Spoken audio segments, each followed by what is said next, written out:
Time Traveling Team, the weekly podcast where we review every story of Doctor Who right from the very beginning. I'm Paddy. And I'm Tricia. This week we kick off season 14 as we join the Doctor and Sarah Jane on a trip to San Martino, Italy in 1492, where they'll face off against the Mandragora Helix in the Masque of Mandragora. We'll be discussing the Doctor, the companions, and the villains, and give your thoughts on the story as a whole. We'd also love to hear your thoughts on this story, so in order to join in the discussion, you can check us out at Time Teamp, that's TIMETEAMP, on Facebook, Twitter, and Instagram, or you can email us at timetravelingteam@teamproductions.com. So I am going to give, as always, the story recap, and watching this, I had like a mad urge to replay Assassin's Creed 2 because that's set in this particular time period in Italy, and I was like, oh, I just want to jump around the place again. I just wanted to watch Shakespeare, to be honest. Yeah. Maybe some much ado or something. Yeah, no, that too. Part 1.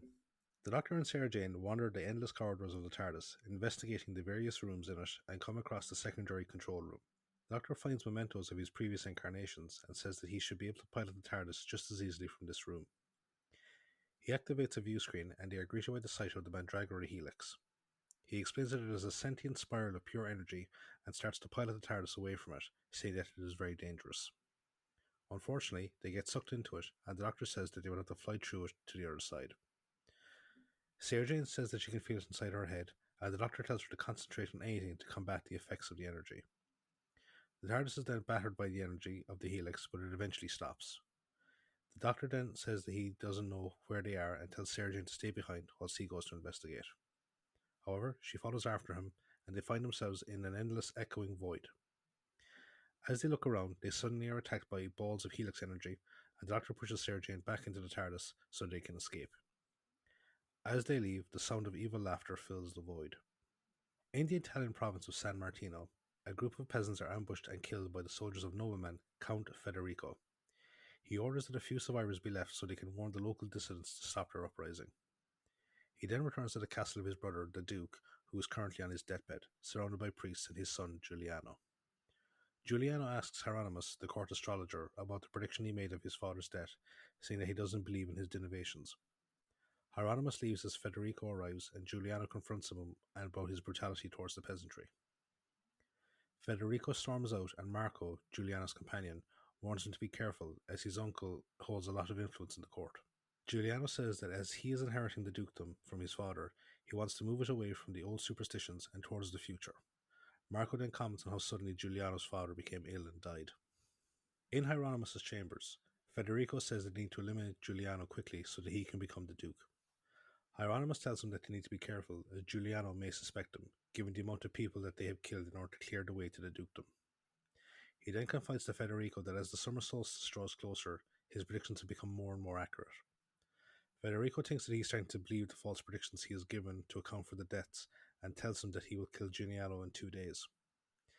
After he leaves, Hieronymus hears the same evil laughter from the centre of the helix.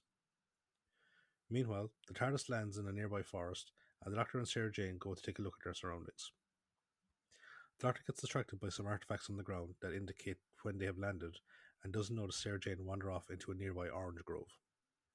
He calls out for her but gets no answer, so he goes looking for her, and finds her unconscious and being carried away by a trio of hooded and roped men. The Doctor throws one of them to the ground using Venusian Aikido, and demands that the others let her go. However, the man he threw to the ground gets up and knocks him out with a rock before leaving with the others and Sarah Jane. Back at the TARDIS, the doors open and a floating orb of helix energy exits the ship before going off into the forest. The Doctor wakes up a short while later and goes in search of Sarah Jane. He spots a peasant gathering straw, but watches as the orb attacks him and burns his body to a crisp before floating away. In his study, Giuliano and Marco are discussing the advancements being made in astronomy and what it could mean for their understanding of the universe. They are interrupted by Federico and Hieronymus, who tells him that Hieronymus' divinations have predicted his approaching death. Giuliano scoffs at the prediction, and when Federico says that his father felt the same way, Giuliano replies that he doubts the cause of his father's death. Hieronymus leaves, and Giuliano then asks Federico about the peasantry. Federico says that foreign agents are inciting the rebellion and promises to stop them. Out in the woods, the Doctor asks a group of peasants if they have seen Sarah Jane, but they flee when they hear horses approaching. A squad of Federico's guards appear, and the captain, Rossini, demands that the doctor produce some identification. Instead, the doctor takes out a football rattle, and the noise from it spooks the horses, allowing him to unseat one of the guards and flee on his horse. The rest of the guards take off after him, and he is eventually intercepted by another patrol. Meanwhile, a struggling Sarah Jane is brought to an underground temple where the hooded figures tell their leader where she was found. He says that her discovery is in accordance with an ancient prophecy, and he tells Sarah Jane that she will be sacrificed to the pagan god Demnos. She is dressed in a ceremonial robe and forced to drink from a smoking chalice. The doctor is taken to Federico, who asks him who he is and where he came from. The doctor says that he needs to find the Mandragora energy and return it to the Helix before it destroys the planet. Federico and his courtiers laugh at him, so he instead uses more period-appropriate language to get his point across. Federico thinks that he is an astrologer, like Hieronymus, and he sends for him so the two can compete. At that moment, the Mandragora energy approaches the city limits and kills a guard. In the palace, the doctor mocks Hieronymus' superstitious ideology when he poses a question to him, and Federico orders him to be taken outside to be executed, telling the recently arrived Giuliano that he is a spy. A crowd gathers for the execution, and the doctor has his head placed on a block as the executioner prepares to behead him. Part 2. The doctor stops the executioner so he can make himself presentable for the execution. He takes off his scarf, but quickly whips it around the executioner's leg and trips him up. He then jumps on the back of a nearby horse, knocking off the soldier already on it, and takes off through the streets, pursued by more guards. Once he is clear of the guards, he dismounts and sends the horse on its way before cutting through a side street. He runs past a pair of guards examining the charred body of the guard killed by the energy, but keeps on going. He then hides in the market area and emerges once the guards go past. However, another squad of guards arrives and pursue him to the edges of the city, but lose sight of him near the sealed-off entrances to the old catacombs beneath the city.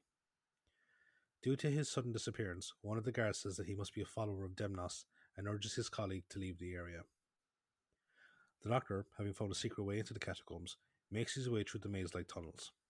He is forced to take cover when he hears someone approaching, and he watches as a purple-robed figure wearing a golden mask walks past.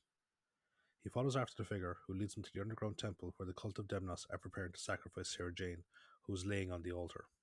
The purple-robed figure takes up the ceremonial dagger and prepares to kill Sarah Jane, but the doctor manages to get her off the altar whilst he and the rest of the cult are bowed in prayer. The purple-robed figure orders the cultists to stop them, but suddenly the temple grows dark before suddenly filling with the light of the Mandragora energy. The doctor and Sarah Jane leave whilst the cultists are distracted due to the fact that the energy comes to a rest in the inner sanctum. Meanwhile, Giuliano is examining the body of the guard and assures the superstitious guard commander that it is not the work of a demon.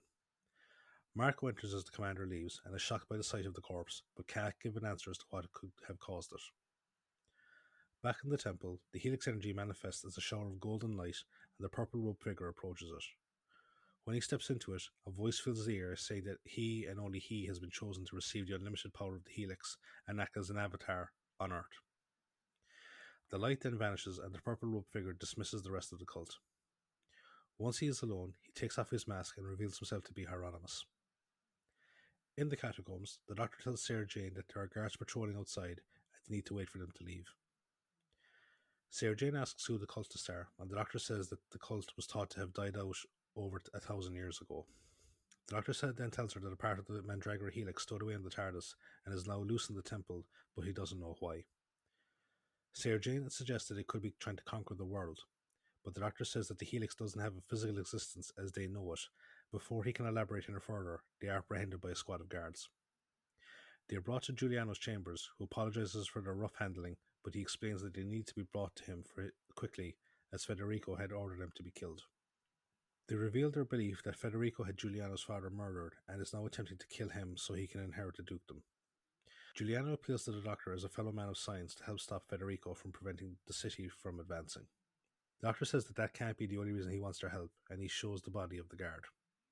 Giuliano wonders if Hieronymus is somehow involved, but the doctor says that the Helix is far beyond his comprehension, and again wonders why it has come to this time period. Sarah Jane says that the cult are also involved in it somehow, and the doctor says that they need answers to their many questions. Meanwhile, Rossini approaches Federico and says his men are still searching for the doctor and Sarah Jane.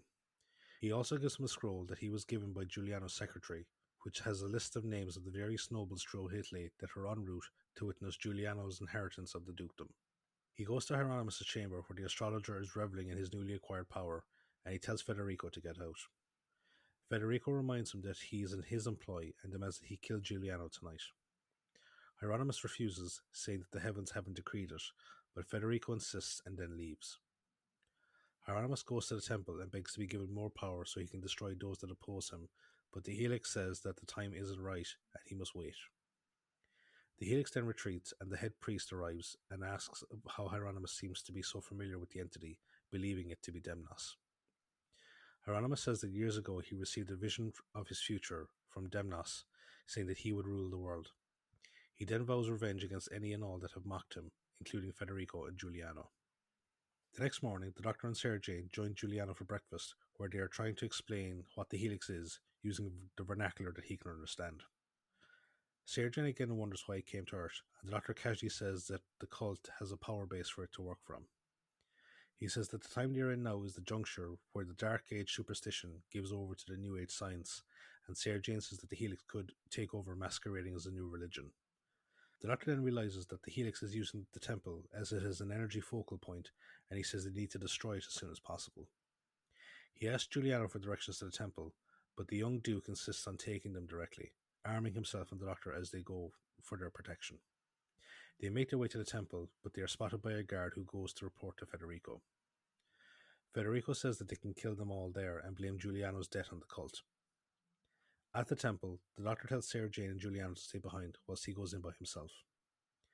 Inside, as he approaches the altar, he suddenly hears a build-up of energy and grasps his head in pain. Outside, Giuliano is explaining to Sarah Jane that he believes the world to be round, but they are suddenly surrounded by Federico and his men. Sarah Jane rushes inside to the temple to find the Doctor, but she is captured by the cultists. Part 3. The energy build-up stops and the Doctor attempts to further investigate the temple, but finds the way blocked off by walls manifested by the Helix, which laughs at him as he is forced to go back the way he came. He arrives back at the entrance to find Giuliano holding Federico's men at bay. Federico gives orders for them both to be killed, and the Doctor rushes to aid the young nobleman. During the struggle, Giuliano is wounded, and the Doctor does his best to hold off the guards.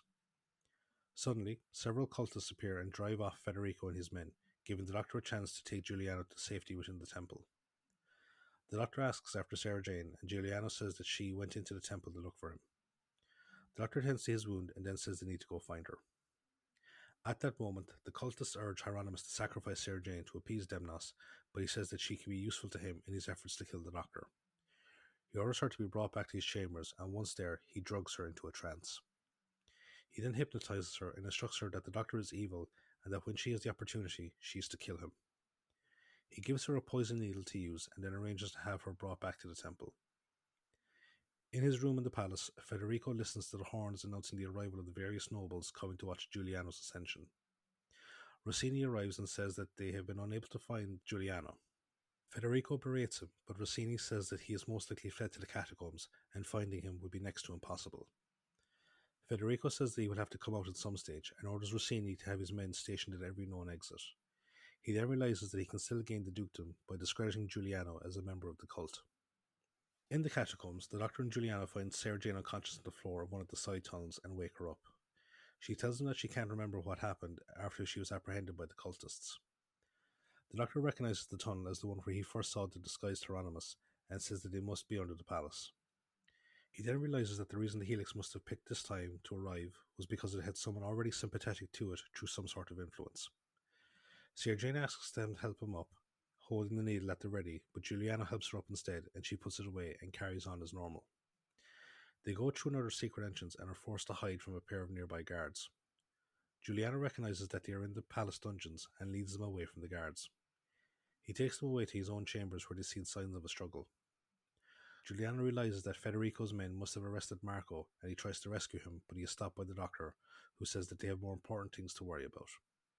Giuliano tells him of the guests that are coming for the Ascension, and he tells the Doctor one of them is Leonardo da Vinci. The Doctor says that if these guests are killed, then the new age of science and reason will not happen. He then leaves, saying that he thinks he knows who is in charge of the cult. However, Giuliano doesn't notice Sarah Jane follow after him, brandishing the needle as she does so.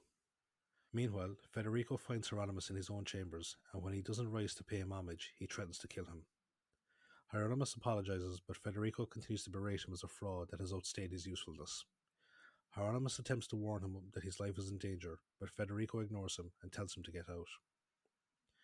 Federico then goes to the dungeon where Marco is being tortured for information. Rossini says that he is resisting, and Federico says that he will speak to him as he might be able to sweet talk him. He then sends Rossini to throw Hieronymus out of the city. Federico attempts to convince Marco to confess that Giuliano is a member of the cult, but he refuses to betray his friend, and so Federico leaves him to be tortured.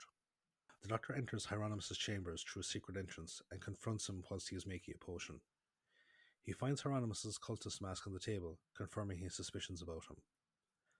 The Doctor examines the mask, noticing that it seems to have some sort of rudimentary circuitry built into it. Hieronymus sees Sarah Jane approaching the Doctor and orders her to kill him. The Doctor manages to stop her and breaks her conditioning by reminding her of their friendship. She drops the needle in shock and then warns the Doctor as Hieronymus attempts to stab him. The Doctor kicks the knife out of his hand, but before he can do anything else, Rossini and a squad of guards burst in and capture him and Sarah Jane.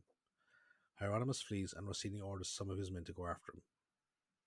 Meanwhile, Giuliano, having grown tired of waiting, leaves his room to go find Marco, but is captured as well and taken to the dungeons.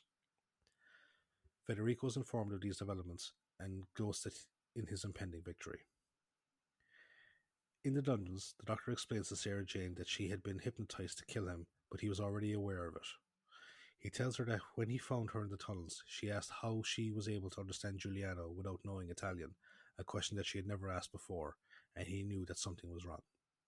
He tells her that her understanding is a result of a Time Lord's gift that he shares with her, but before he can explain it any further, they are interrupted when Giuliano is thrown into the cell as well. Federico tells him that Marco eventually broke and signed a confession saying that Giuliano and the Doctor were members of the cult. Rossini suddenly arrives and says that the cultists have begun appearing in the streets on the way to the temple. The Doctor tells him that Hieronymus is the leader and must be stopped before it is too late. Federico orders the Doctor to be unchained so that he can go to the temple to see for himself if the Doctor is telling the truth. He tells Rossini to execute the others if he is not back in an hour. In the temple, Hieronymus leads a ceremony where he is filled with the energy from the helix. He then summons other members of the cult to walk through the shower of light to receive power as well. The Doctor arrives with Federico and a pair of guards, and Federico confronts Hieronymus. He pulls off his mask, but instead of a face, there is a glowing ball of energy. He recoils in horror as Hieronymus shoots him with a bolt of energy from his hand. Part 4. Federico's body crumples to dust as Hieronymus puts back on his mask and leads the cultists in a ceremony worshipping the Mandragora helix. The Doctor uses the distraction of the ceremony to slip away unnoticed. Back in the dungeons, Rossini orders the prisoners to be taken out for execution as the hour has passed. Giuliano gives him a chance to swear allegiance to him lest he be treated as a traitor, but Rossini ignores him. Suddenly the Doctor appears and tells him what happened to Federico. Rossini orders the guards to capture him, but they turn on him, switching their allegiance to Giuliano. Marco suggests having him executed, but Giuliano has him imprisoned instead. The Doctor says that the cult still poses a threat, and Marco suggests launching an assault on the temple with the rest of their men. The Doctor says it is too dangerous, and instead tells him to seal off every known entrance to the palace and turn it into a fortress. They leave to do so, and the Doctor confides to a skeptical Sarah Jane that the barricades will only be a temporary delay at best, but it could give him enough time to come up with a solution. He tells Sarah Jane that he overheard Hieronymus say that the cult will attack when the Mandragora swallows the moon, but he says that he doesn't know what that means. On a hunch, he goes to Giuliano's chambers and fetches a telescope. Later, Marco reports that the cultists have begun attacking the city and are using their power to kill all those that get in their way. He tells Giuliano that he has told the visiting nobles that all the noise is from the preparations for the annual Masque festival. Giuliano says they need to cancel it to keep everyone safe, but Marco disagrees, saying that it could be viewed as a sign of weakness by those who have come to see his ascension. He tries to reassure Giuliano that the palace could withstand the siege from an army, and the cultists are only using trickery to give the illusion of their powers. Giuliano thanks him for his advice, but says he wishes to go get the Doctor's input, and Marco tells him that he is in Hieronymus' chambers. In Hieronymus' chambers, the Doctor is studying the sky, and after doing some calculations, he reveals that Mandragora swallowing the moon is actually an impending lunar eclipse. He says that Hieronymus will use it as an excuse to make astrology the science of the age, and Sarah Jane again seems skeptical of the idea. The Doctor insists that the helix will subjugate humanity's free will by making them beholden to astrology. Sarah Jane asks what they can do to stop it, and the Doctor goes into deep thought. Giuliano arrives but stops when he sees the Doctor, who suddenly comes back around and says that he will need to risk it. He interrupts Giuliano and asks where he can get wire and a breastplate, and the confused young nobleman says that he can get it from the armory. The Doctor then asks what his question was, and Giuliano asks about holding the mask. The Doctor says that it should go ahead, and that Giuliano should save him a costume, as he and Sarah Jane both love a good party.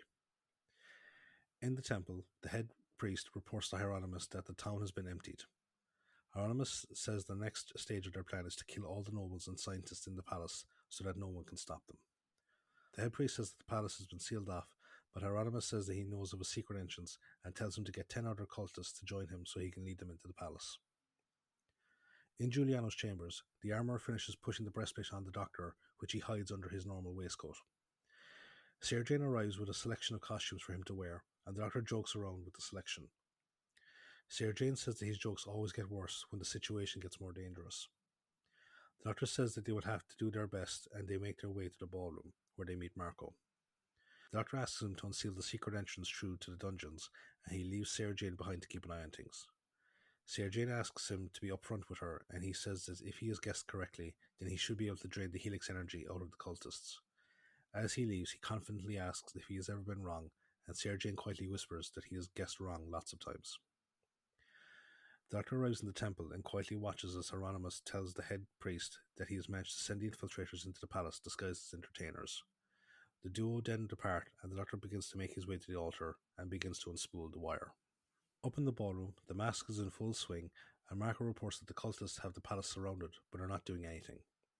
Giuliano voices his unease, but Marco reassures him that they are well protected by the barricades and their men. Sarah Jane, wearing an ornate gown, asks if there has been any word from the Doctor, but Marco says that none of the guards have seen him.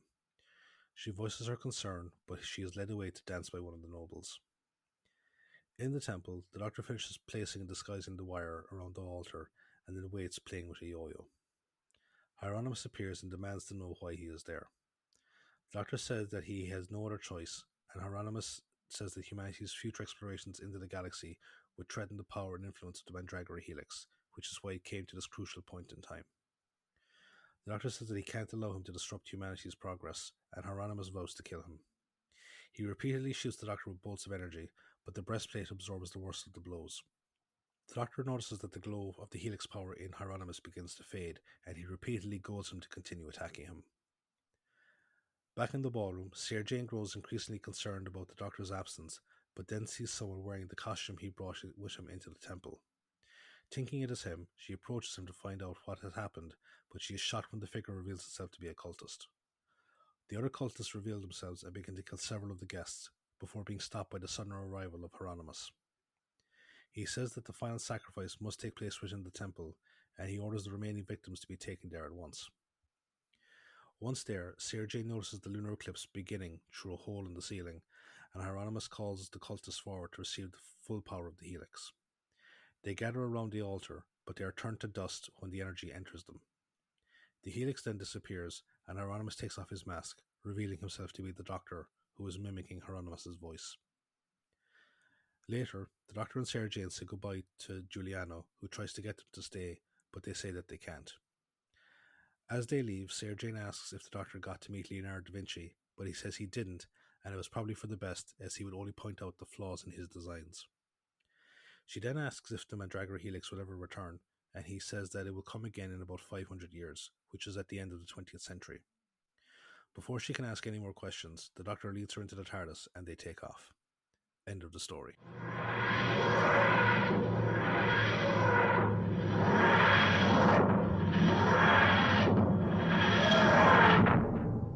So, gentlemen and fair ladies, I think we shall amble to our favourite information hub, the trivia spot. Pray tell, what news have you for us? Jesus. We're not doing the whole podcast that way. I'm sorry. No, we're not. No. Okay, so the air date for the Masque of Mandragora is the 4th to the 25th of September 1976. The writer of the story is Louis Marks. This is the fourth and final writing credit for Louis. We previously saw his work in Planet of Giants, Day of the Daleks, and Planet of Evil. So an interesting combination there for Louis.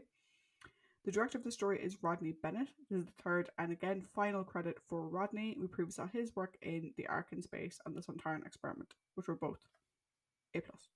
It's a. I think it's that. That's a good combination of writer and director there. Mm, With the I agree. exception of Day of the Daleks, No, which we're not hugely gone on, no. but no, I think it's a good writer and directing combo there. Well, me too. The working title of the story included Catacombs of Death, Doom of Destiny, Secret of the Labyrinth, and The Curse of Mandragora. I quite like Secret of the Labyrinth. It's kind of Yeah, like it's vague enough that it doesn't give anything away. Like it's not like so on the nose as to like what the villain is or anything like that. mm, yeah.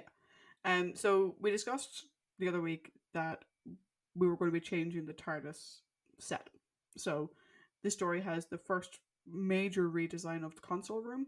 It's Hmm. not really redesign the console room, it's finding a secondary console room. So this is the wooden console room, which I actually really love. I have like Yeah, the Eagle Moss figure of it, and it's awesome. like, especially when you get to like the stuff like the Talons of Weng Chiang and the Horror Fang Rock, because it's like Mm. got this Victorian style feel to it that goes along with Yeah, the and very. I think thematically it works very well with Mm, Tom actually, and I kind of wish we'd seen it maybe at the start of last season. I yeah. think it works very thematically for Tom's stories. Oh, it really does. It really, really does. Yeah. We also see a redesign of the TARDIS this season, or at least a new one being built. So I mentioned in the Seeds of Doom that we weren't going to see that particular TARDIS police box prop being used anymore, because it collapsed basically while Tom and Liz were inside it. So the new police box was designed by Barry Newbury. So that's where the new police box comes from. The story is also the first story to offer an explanation as to how the Doctor and his companions are able to communicate with everyone seemingly in English. Hmm. Now, some people who watch later stories may say that the description the Doctor gives here, which is that it is a Time Lord gift that he shares with his companion, that kind of conflicts with or contradicts what later doctors say, Hmm. where they say it's the TARDIS translation circuit or whatever. But like, if you kind of stitch together what other doctors have said, like, so it's the TARDIS translation circuit, it's the TARDIS translation circuit working through the Doctor. Hmm. Like it's still a Time Lord gift, Yeah. fundamentally at the end of the day. And it's interesting that it's taken us this long to actually get to a point of questioning it. What I find interesting though is that the TARDIS can apparently translate Italian but not Latin. Yeah. It's as if the TARDIS knows when she's meant to hear things in English Yeah. and when, for you know, specific purposes, she's meant to hear the local language. But it's actually funny because they do the whole Latin thing in Fires of Pompeii, Mm, which is really is one of my favorite moments in that yeah, story. it's sort of like the TARDIS is intelligent enough Mhm. to know when the companion, like when someone is Mhm. specifically saying something in a specific language Mhm. rather than just talking normally. Yeah. It's like, oh wait, he speaks Italian, but here he's specifically speaking Latin. Okay, we'll leave that in Latin. That's a conversation starter. And we leave it off. Louis Marx, who, like I said, wrote this story, he actually specialized in Renaissance Italy when he was doing his doctorate. So he actually had a PhD, and Ah. so his specialty was Renaissance Italy. So a lot of the names and stuff come from that period. So the Mandragora Helix itself was named after, I'm going to get this wrong, Niccolo di Bernardo di Machiavelli's Mhm. 1518 comedy La Mandragola, so the Mandrake, while Hieronymus was a Latin variant of the name of Girolamo. Girolamo. Geral- Girolamo? uh, Girolamo. I'm just Savonarola. Yeah. Who was a doomsday prophet in Florence around the 1490s.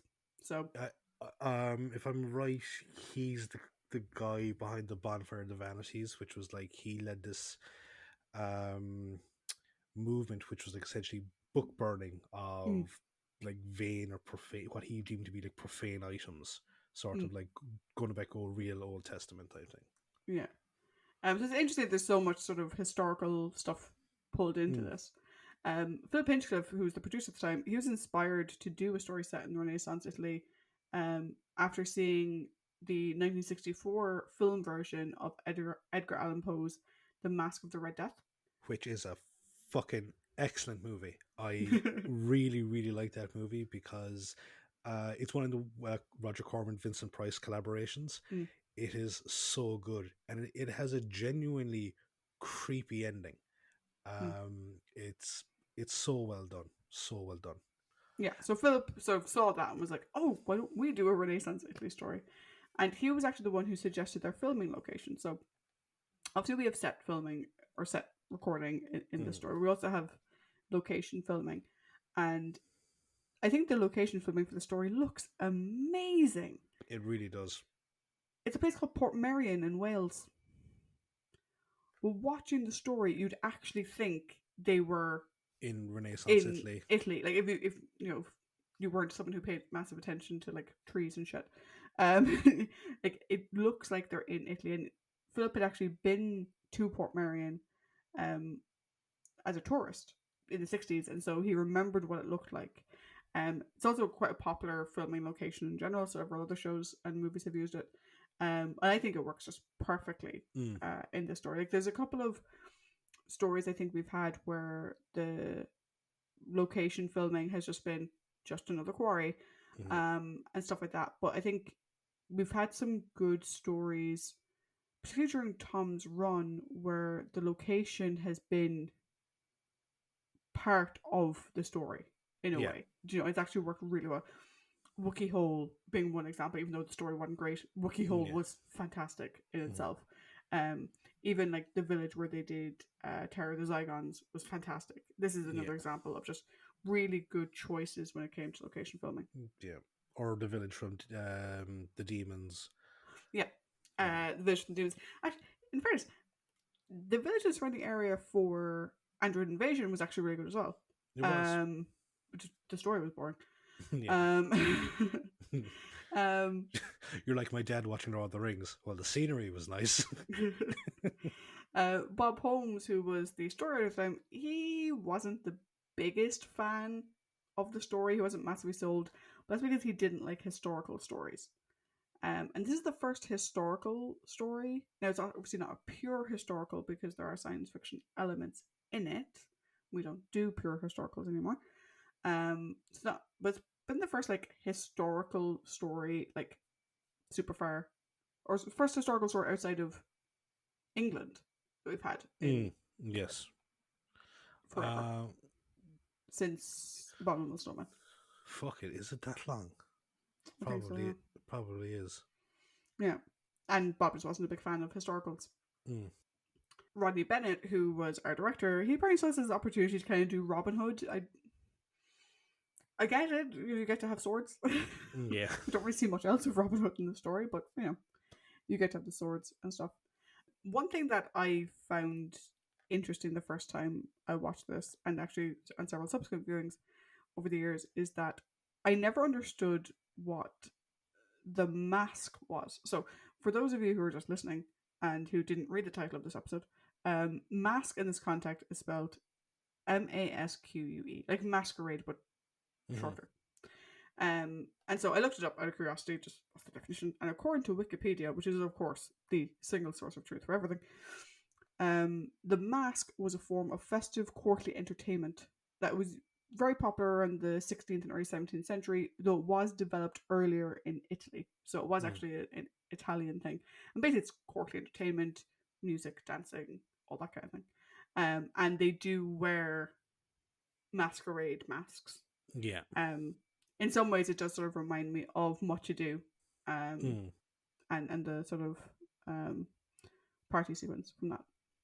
There is a myth around the story that Tom Baker flubbed one of his lines and actually called Elizabeth Sladen Liz and not Sarah.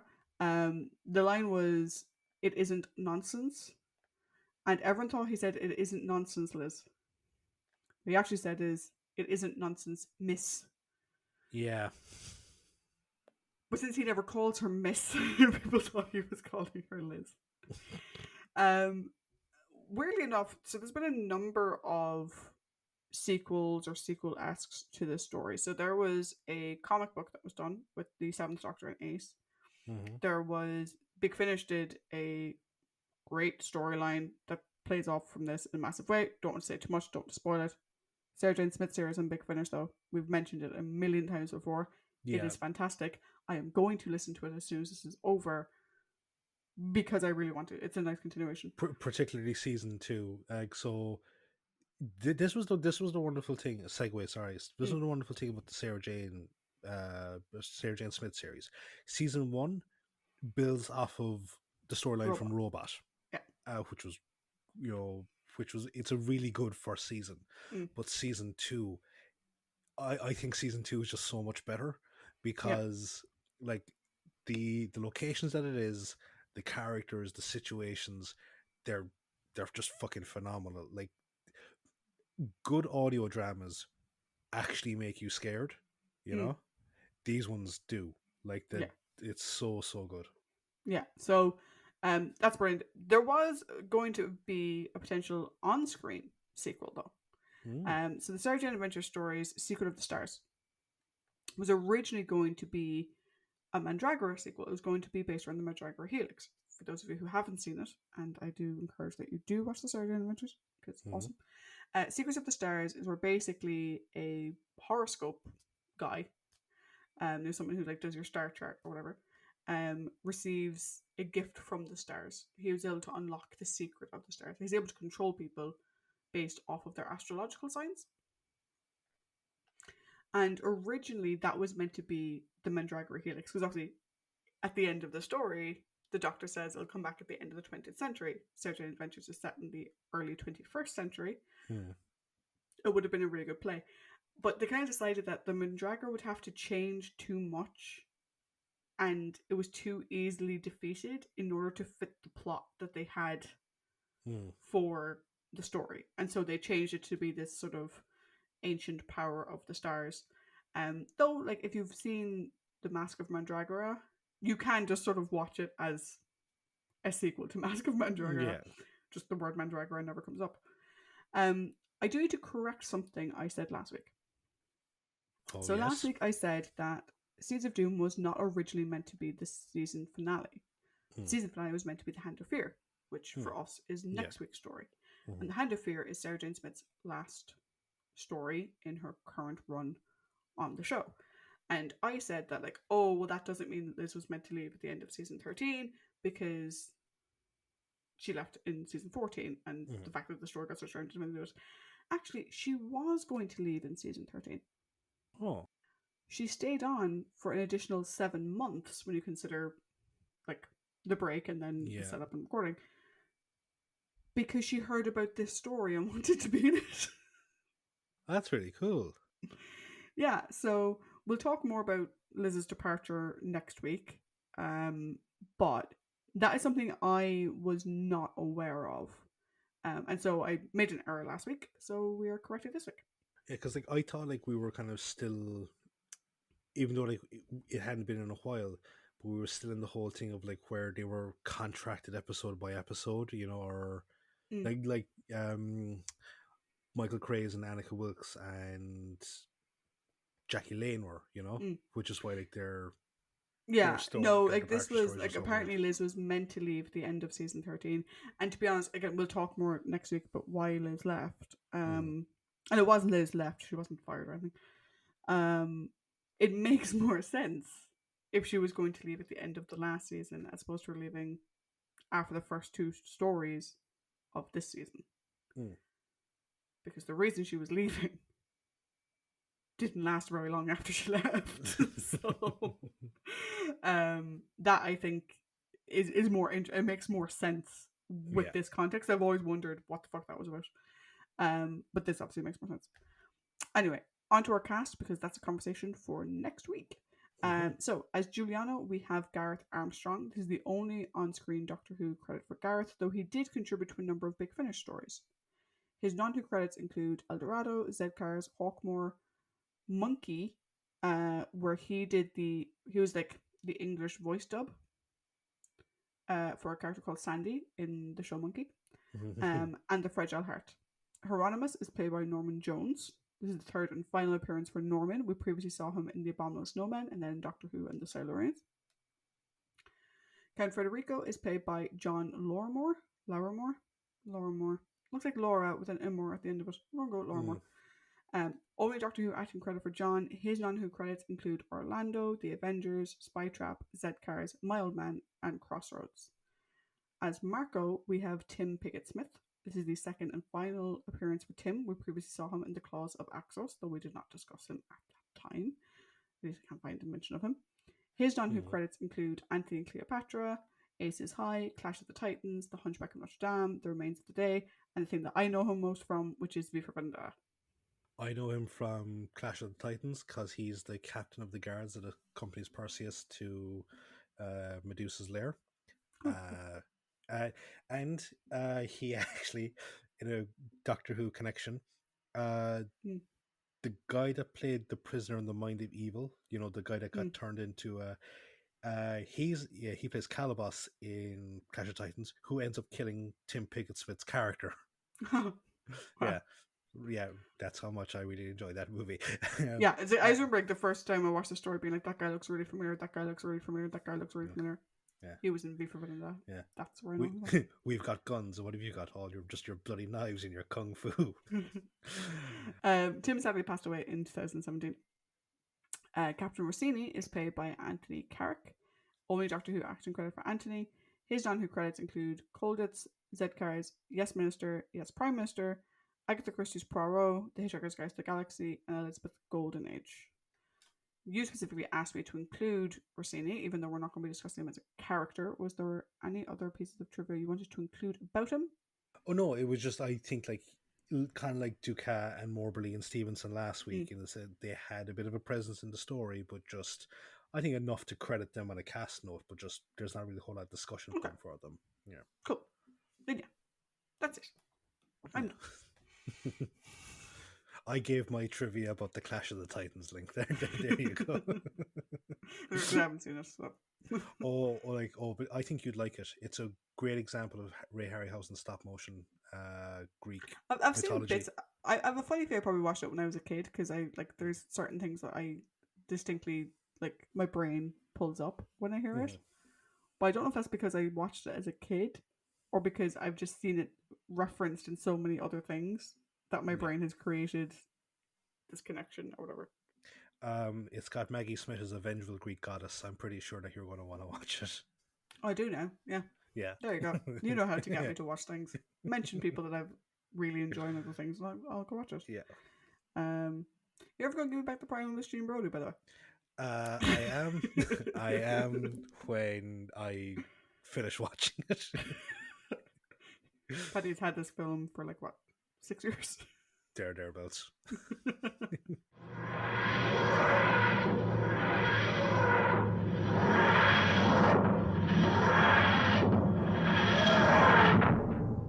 Cool. So now that we've geeked out over Clash of the Titans and Maggie Smith a bit, we'll continue to geek out over Doctor Who. So, coming to the character discussion part of the episode. So, as always, we will have the Doctor, the companions, who this week will be Sarah Jane and Giuliano, prominent characters of Marco, probably leading in towards companion, but still more of a prominent character than No, it's a prominent character. Yeah, and then the villains of Federico and Hieronymus. Indeed. Maybe a slight discussion about the nature of the Mandragora Helix itself, but because it's so ethereal, probably not. Paddy's word of the day. Mr. Burns just entered the room. Cool. So yeah, like no, we figured out how we'll do the overall because that's the person who does. Yeah. Trying to remember when we did seeds. I think you went first for the Doctor last week. Okay, in that case, you can go first. Okay, cool. What did you think of the Doctor? Good showing here from the Doctor. I think, like, I really really enjoyed it. We get to see kind of everything. We get to see the action man. Get to see him get cranking out the old Venusian Aikido, even a crane kick at one point. We get to see the scientist, which we both enjoy seeing because he's there with the telescope and with the astrolabe trying to plot the position of the stars. And obviously there's his whole MacGyvering of the coil of wire and with his Marty McFly / Clint Eastwood breastplate. Also the caring friend. You know, like Yep. when Sarah Jane is unconscious and he like confronts the cultist, he's like, "Put the girl down now." Mm. It's like I like that. Um, I like his like it's this is more of a Liz thing, but again, just seeing the chemistry between Tom and Liz, and therefore leading the chemistry between the Doctor and Sarah Jane. It's great. Love seeing Mm. it. Um, and one thing that is present here, and I always love seeing it, is I like when the Doctor isn't certain that his plan is going to work. Mm. Because I think that's the Doctor at his best is when he is fighting from underneath. Like while it can be fun to see him have like oh I was awaiting this plan the entire time. That depends on the situation. I don't like it as the norm. I Yeah. don't. Yeah, because that gets a bit old. Because when like the Doctor like fighting from underneath, again it gets across the level of like the seriousness of the threat of the villain, and it's just a great way to show like the Doctor's ingenuity. Mm. Yeah. So no, I also like I just love the fact that he again it's like I really want to meet Leonardo da Vinci. I don't know if I'll ever get to meet him. I'm glad I didn't. I might have been a dick to him. That's a lot of character growth in 4 episodes. But I think that's pretty much it for me from the Doctor. Cool. How about you? I'm actually conflicted about the Doctor in this one. I'll tell you why. So, on the one hand, everything you just said, like Mm-hmm. literally all of it, science Doctor, understanding Doctor, like he doesn't ever speak down to Giuliano. He doesn't, you question Giuliano's beliefs. He doesn't sort of say like, oh, you're so far behind, whatever. He's like complimentary and supporting him in his research or whatever. Um, he has really good interactions with everybody. His thing with Giuliano reminded me a small bit of his reactions or interactions with Lawrence Scarman from Yeah, Pyramids. very much Yeah. so. Um, he has very nice interactions. Actually, going back to that, he's very nice to everyone. Mm-hmm. All the nice people he is nice to. Yes. Um, and he's giving his all in the story to defeat the enemy, like every single part of him. Mm-hmm. Um, there's a lovely couple of small things with Sarah Jane, like you mentioned, like when he comes across the brother and who are taking Sarah Jane away, and he's like, "Put the girl down." I also love how that extra put her down so gently, so Liz didn't get hurt. I thought it was very sweet. Mm-hmm. But also like when he's showing her around the TARDIS and like she's asking like how big is it? He's like, well, how big are you? And she's like, oh, 5'4" just, and that's still not an answer. But then later on, when he's going around trying to find her, he's like, have you seen a young woman? She's like 5'4.5. Do you know? And so like he was paying attention to what she was saying, but then he's like, she may have like orange juice dribbling down her chin. So he was paying Mm-hmm. like she went off looking at oranges, and he was clearly paying attention, even though he was off in his own world. And I sort of love to see that, um, and the fact that like he doesn't hold against her the fact that she tried to kill him under the influence or whatever, and he just takes the time to explain things to her. I think is very very sweet. Where my conflict comes is I'm massively conflicted about the ending because the way the ending is shot, Mm-hmm. either the Doctor allowed one group of people to be killed in order to defeat the Mandragora, or he allowed two groups of people to be killed and technically encouraged the killing of one of those groups. So at the end, it's revealed that, um, after the Brethren die, the Doctor reveals that he was the one in Hieronymus's Mm-hmm. high leader outfit or whatever. Now, obviously, they followed him down there. Mm-hmm. So one of two things happens. Either he knocked out Hieronymus super quickly before everyone else arrived after they were captured, in which case he allowed the Brethren to be sacrificed to Mandragora in order to defeat it and showed absolutely zero remorse for that whatsoever. There was like 12 of them who died horrible deaths, Mm-hmm. and he did nothing to stop it. He did nothing to save them.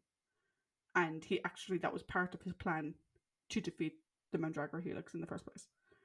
Now, obviously, the Brethren aren't exactly the nicest people in the world, Mm-hmm. but that seemed excessive.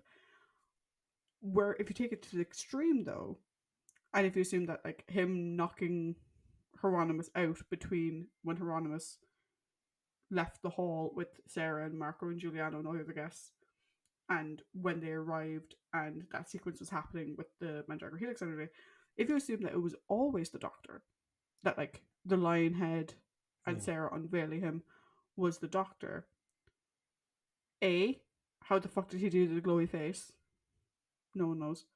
But B, he, as Hieronymus, encouraged the killing of partygoers. There were bodies all over the floor. And again, he doesn't seem particularly concerned about that. So those are some very interesting points that you raise. Really do. And my head has been trying to rationalize them, and so we'll take kind of both sides of the thing, right? Um, I think this is again just my own opinion that okay, so he goads Hieronymus on completely to Mm, zap him or whatever.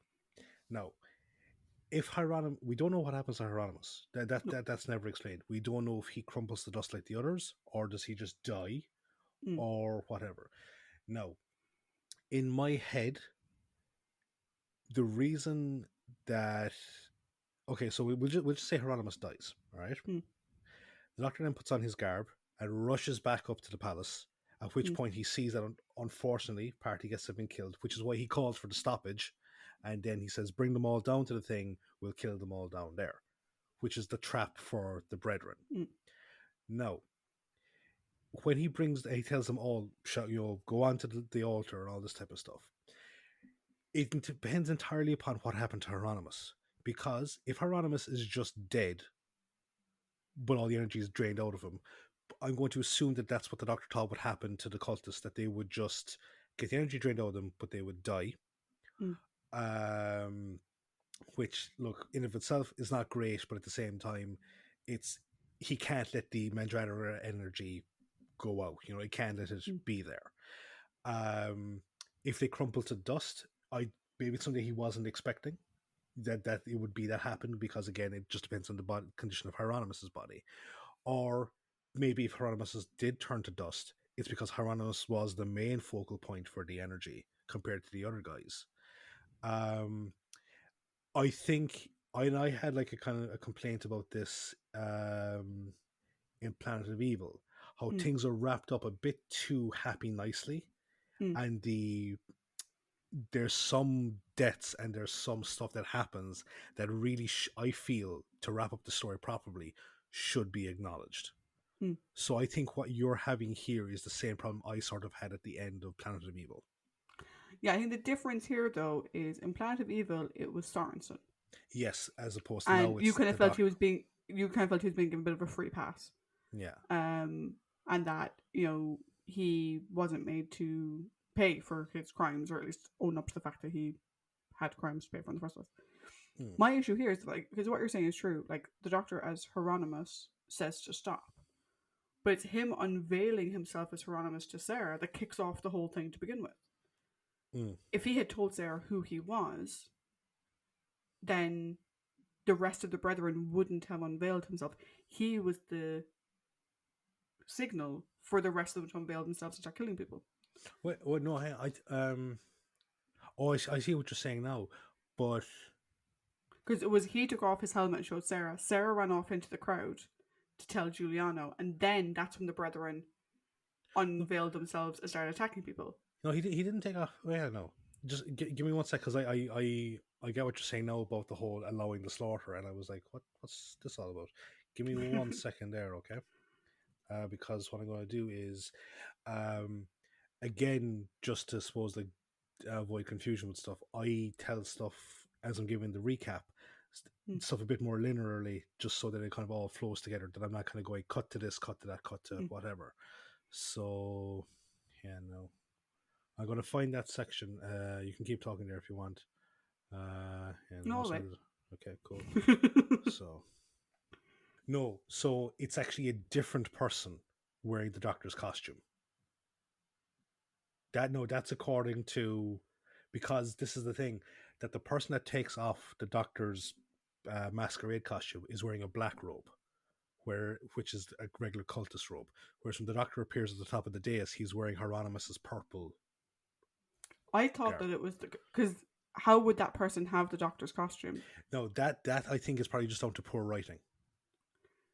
That's why Yeah, they. I don't know. I think that was meant to be the Doctor as Hieronymus because like his outfit was down there, and they actually make a point of him putting it down, and we see it in that scene. Mhm. So I don't know. I mean, I literally watched this a couple of hours ago, so I'm gonna have to watch it again. But like the Um, way I watched it, that mhm, was the Doctor under his costume playing mhm, as Hieronymus. yeah. Unless it's like a thing of where the Doctor. Okay, so the Doctor kills Hieronymus, or Mm, deals with Hieronymus, puts on his stuff, is caught by maybe a member of the cultists, which is like, my lord, are you not coming up? And he's like, oh yeah, here, just put this on or whatever. Yeah, yeah, no, like, yeah, this is some bad judgment by the Doctor. In some capacity, there's bad judgment by the Doctor, I think. Yeah, yeah, and again, my whole point of it though is that like there is no remorse there. Do you know? At yeah, least 12 people just died, and he goes on about salami sandwiches. Right? Also, yeah. the phallic imagery in the story is hilarious. But Mhm. he just goes on about salami sandwiches. I'm like, I am massively conflicted about that. It actually left a bit of a bitter taste in my mouth when I got to the end of it. Um, See, because this is the strange thing, right? Is that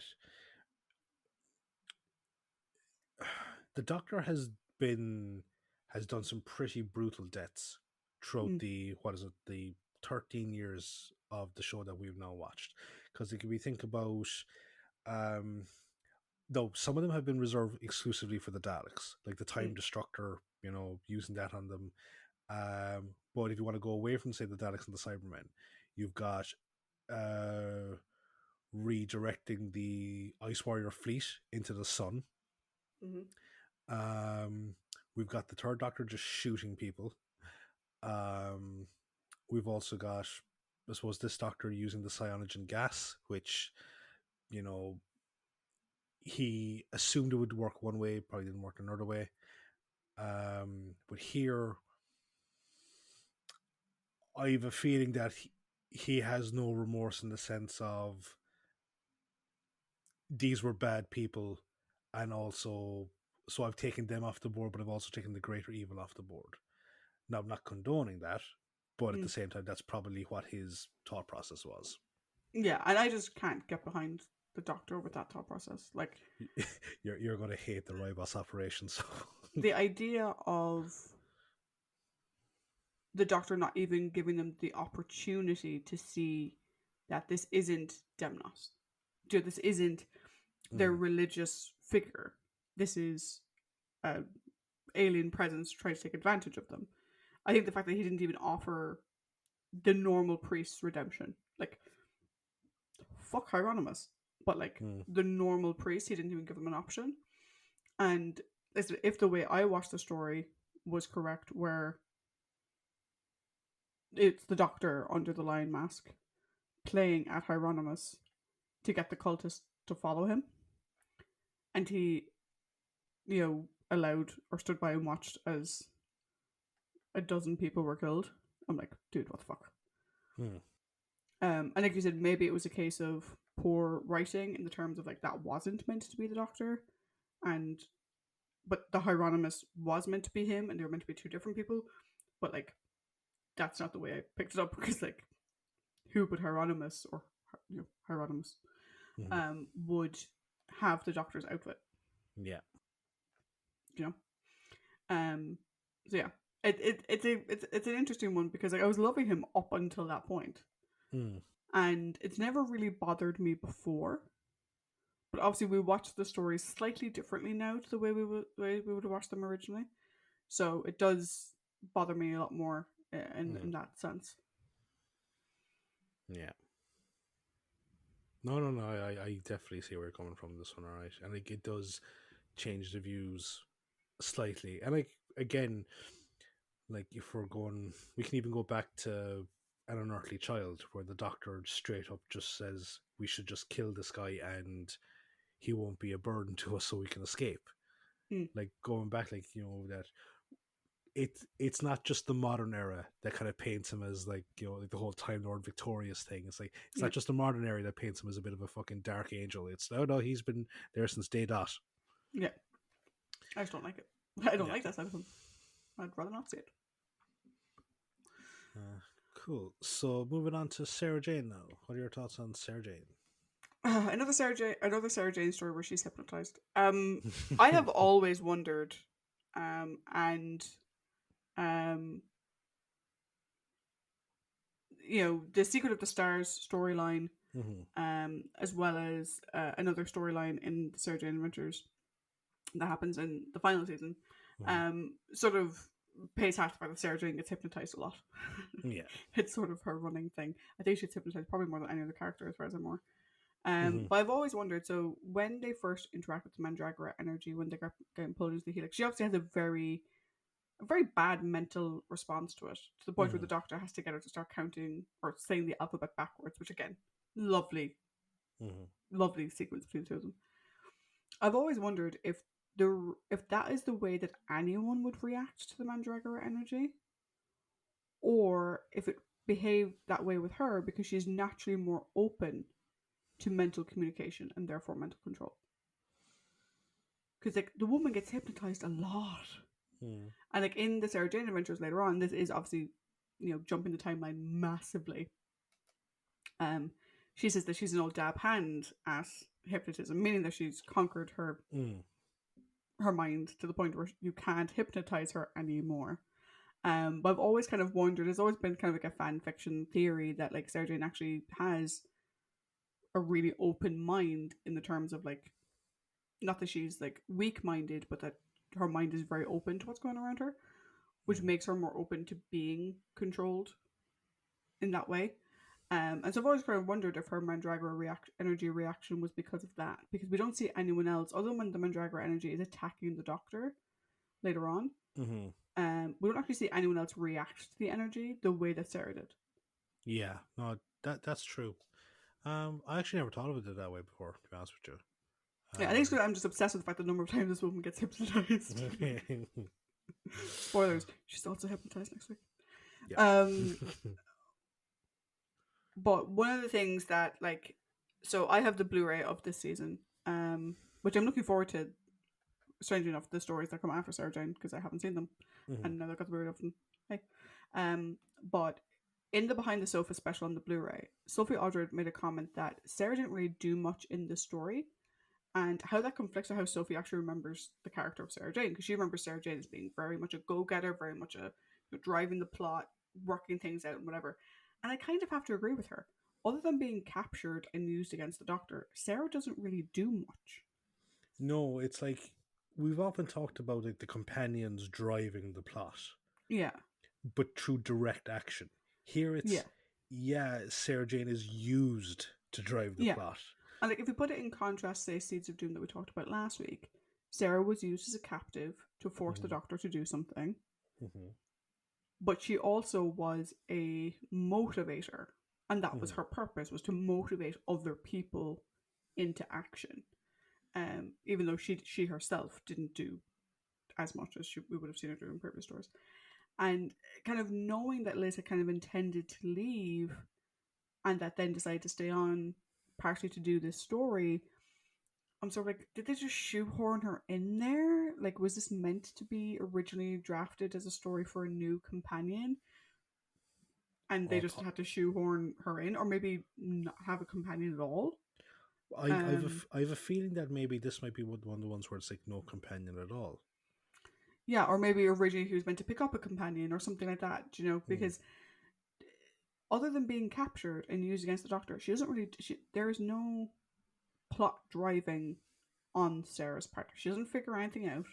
Mhm. She is pure. This is probably Sarah's most "What do you mean, Doctor?" story that we've had from her to date. Yeah. Do you know, like even like on the behind the sofa thing, there was one sofa which was Peter Purvis and Sophie Aldred, and then the other one was Phil Pinchcliffe, Tom Baker, and I forgot her name, who plays Leela, Oh, Louise Jameson.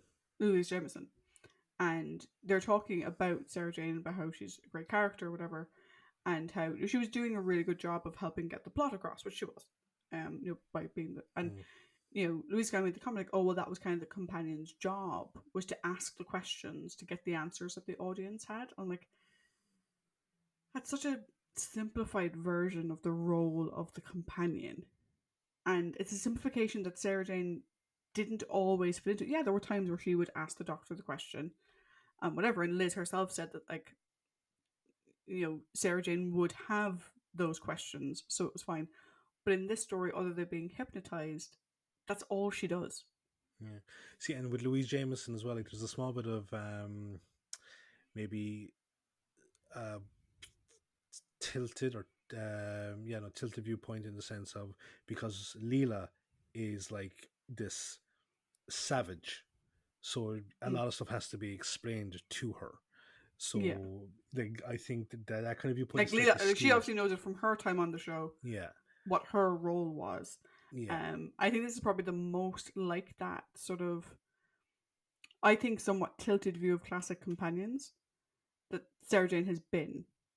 Do you know something? Just some of the interactions going on here, I feel like that this was probably more like would fit Joe very well. Not in the sense of like the whole asking questions type thing, but I just think with the whole astrology vibe Yeah. and some of her interactions, say the interactions that we would have had with Giuliano and Mm. the doctor, I could see Joe really kind of setting into this Mm. story well, I But mean, like, Liz is amazing in it. I mean, she's mm, absolutely fantastic, yeah, and Liz does hypnotize exceedingly well.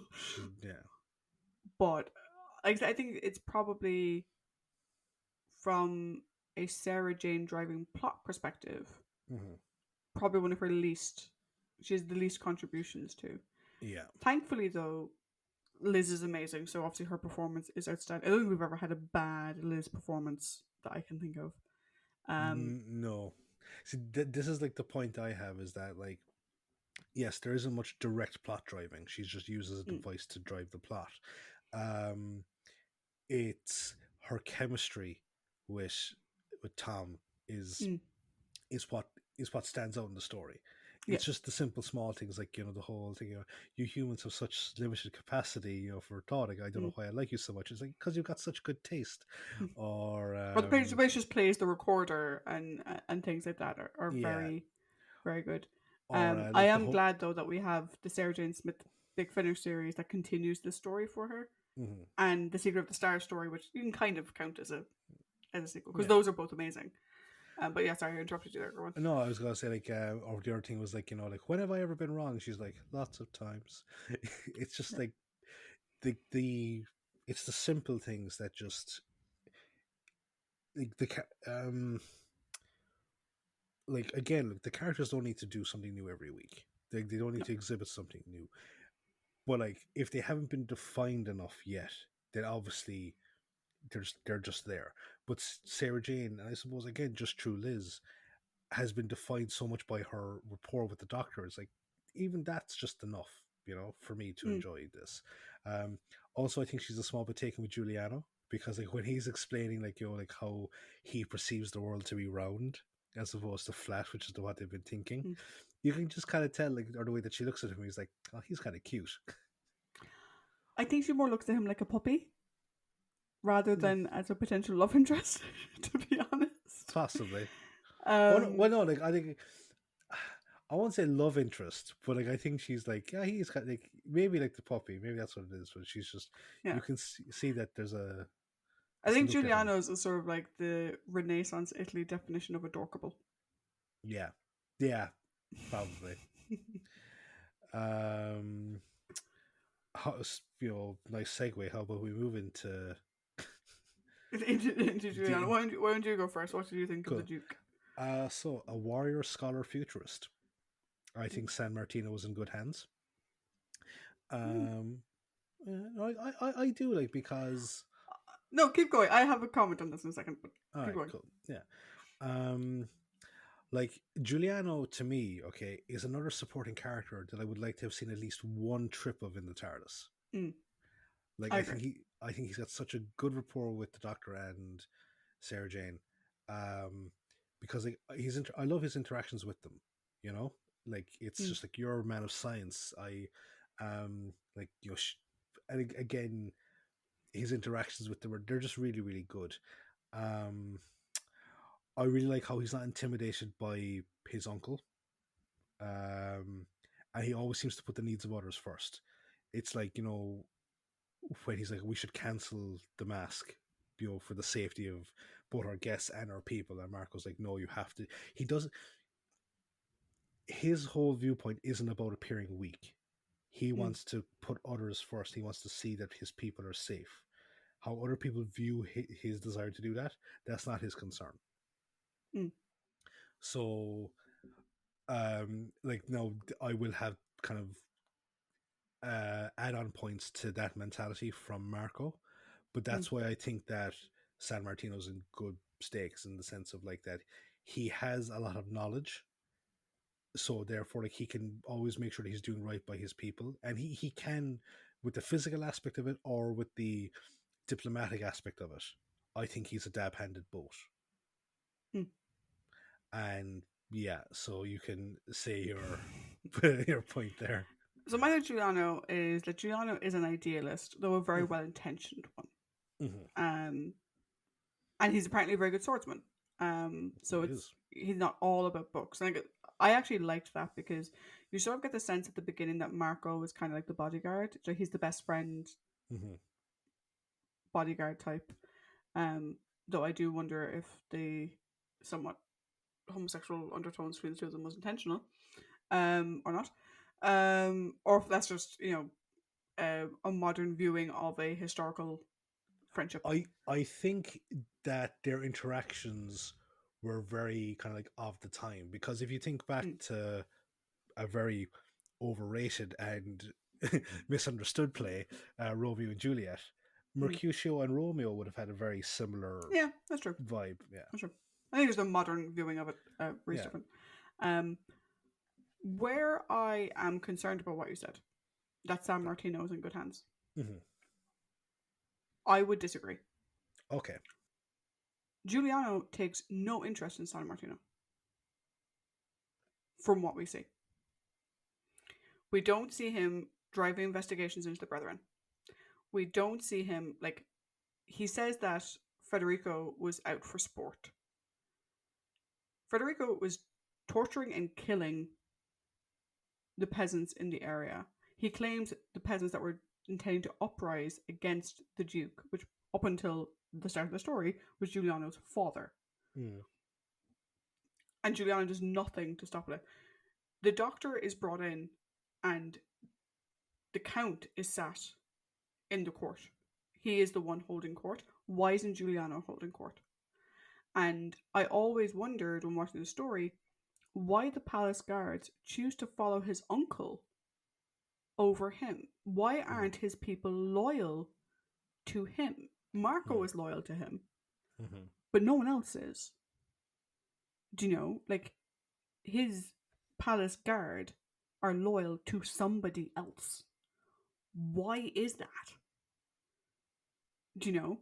They only become loyal to him when the count is dead, in which point, by whatever laws of succession you're looking at, okay, Giuliano was technically next in line anyway, but if they were deferring to Federico, well, Federico's gone, so it still defaults back to Giuliano, no matter what way yeah. you look at it. Do you know? But like, I always wondered why that was. Like, why did the Count have so much power in the first place? Mm, And the fact that, Giuliano has all this stuff going on. Like, apparently there's like uprisings or like something that like the Count could claim was an uprising. He never goes to investigate it. Do you know? And it's like, could it be because Giuliano is so obsessed with science and so advanced with advancing intellect that he actually doesn't see what's going on around him? Like, do others think that he thinks he's better than them because he's more learned than they are? So I'm actually a bit concerned the fact that, like, do they even want him? no, so that's no, it's a really good kind of point, because um this is actually something that I meant to bring up with Sarah Jane, and I can bring it up here now as Mm, well, right? Is that I think. this story is actually too short. I would agree. This is one of the few occasions where I thought in my head it was a six-parter, and I thought it worked as a six-parter Mm. in my head. Yeah, And then I no, watched it and was like, oh no, it's a four. because I think they really rushed through the Sarah Jane as the sleeper agent type thing. I Mm. think her attempting to stab the doctor or sneaking up on the doctor in Hieronymus' chambers would have been a great cliffhanger moment. Yeah, I Uh, thought that was a cliffhanger, and then I watched it, I was like, oh no, mm, it's not. so with Giuliano and with the points you're raising, I think an episode or like where was it's a case of like if the Duke isn't dead but is dying, and we can see what Federico's relationship with his brother is like, Mm. and we can see what the relationship with the Duke Giuliano and his father is like. So that way, then it's like a whole thing of my son. You really need to step up now. I'm not going to be around. Like it's Mm. so like you're actually raising some really really good points, and I think my statement about it's in good hands. This has probably shaped Giuliano to be a good leader. I'm not. He's probably not a good leader from the start, but everything that's going on and some of the stuff that he has said towards the end, that kind of indicates to me is that like okay, I think going forward he probably will. He might have to work to do to win over the loyalty of people, but I think he can do it. Yeah. But I think definitely with the points you raised that there's some questions here that should have been answered, and they should have been this should have been a six-parter. I know that the seasonal structures have completely changed, but this is definitely a story that could have benefited from being longer. Yeah, I think the other thing as well with Giuliano, and again, like my concern around him being the leader of these people is that A, he seems to spend all his time in his room building a telescope. Um, but also like even when um when they're closing off all the entrances to the catacombs Mm-hmm. from the palace, and Marco comes up to him and says like, "Oh, the brethren are attacking the village." He doesn't do anything about it. He doesn't send out all the guards. He doesn't like try and hunt them down. Mm. He just holds up in his castle, palace, whatever. And it's like, these are your people, dude. Like, he wasn't there for a public beheading. He didn't turn up. He didn't make himself aware of these things. And that to me is a concern. I think he definitely has potential, Mm-hmm. but I think he is not there yet. I think he would need a good guiding hand in Yeah. order to be. Oh yeah. No, he will definitely need counsel. He will Mm, definitely need counsel. But I think the seeds are there, which is mm, why that's the statement that I'm making. That I think they they, they will be in good hands. mm. So, in our prominent characters, we have Marco. So, do you think Marco is that guiding hand that I Juliano think needs? I think he is one half of that Mm, guiding hand. I think that there needs to be so my other points about Marco that before I get into that side of things, right, is that I think he's a really good friend mm, because I like that he doesn't seem motivated by any other ambition than just his support of Giuliano mm, because he wants to see his friends succeed to the throne. There's not any of this sort of like, if you become Duke, then I can, I don't know, get my mm, pick of the women, or I can do whatever the case may be. It's um, it's just again a case of like I'm serving my lord, mm, um, and he calls him on stuff. Like he's really upfront about stuff. It's mm, like here is the time to show strength. I understand you want to do this, but you need to think of this other stuff. So, like, if you have Marco in charge of or as a representative of the military side of things, then like you mm, do need like a court wise man or whatever, mm, like the equivalent of whatever the Renaissance Italy equivalent of like a wise man, or in the New Age of Reason and a court astrologer would have been, um, because Giuliano has the capacity for both. As we've seen, he's a warrior, but he's also a scholar. mm. So I think he does need the benefit of people to bounce off of in both capacities. Marco can't be just that one person. Mm. So, like, obviously, I think had the Doctor been around, he probably would have asked for Marco and the Doctor to work together. And like, I don't see that being a thing because, like, when Giuliano says like, I need to speak to the Doctor on this.